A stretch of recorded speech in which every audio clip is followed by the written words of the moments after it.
రాబోయే రోజుల్లో అర్హులైన ప్రతి ఒక్కరికి ఇందిరమ్మ ఇల్లు ఇచ్చే బాధ్యత తనదే అన్నారు మంత్రి పొంగులేటి శ్రీనివాసరెడ్డి. ఖమ్మం జిల్లా రూరల్ మండలంలో పర్యటించిన మంత్రి పొంగులేటి పలు అభివృద్ధి పనులకు శంకుస్థాపన చేశారు. గడిచిన 18 నెలల్లో గత ప్రభుత్వం అమలు చేసిన కార్యక్రమాలతో పాటు కొత్త సంక్షేమ పథకాలు అమలు చేస్తున్నట్లు తెలిపారు.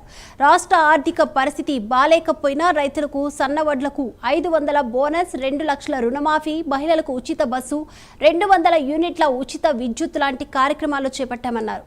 కాంగ్రెస్ ప్రభుత్వం పేదల ప్రభుత్వమని, వారికి అండగా ఉంటామని మంత్రి పొంగులేటి తెలిపారు.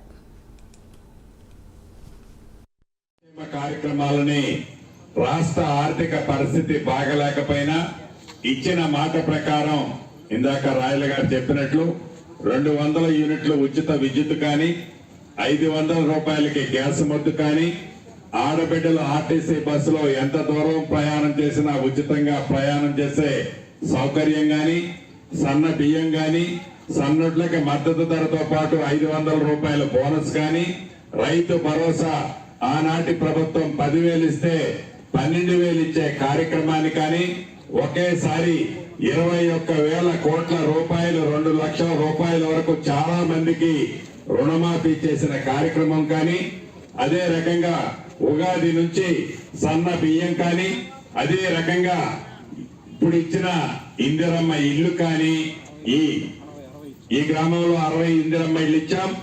గత 10 సంవత్సరాల్లో ఆనాటి ప్రభుత్వంలో పేదవాడి చిరకాల కోరిక 10 సంవత్సరాల్లో రాష్ట్ర వ్యాప్తంగా వాళ్ళు కట్టామని చెప్పేది మొదలు పెట్టింది 98,000, అందులో పూర్తి చేసింది 66,000, పూర్తి చేయకుండా మొండిగోడలతో వదిలిపెట్టింది సుమారు 35,000.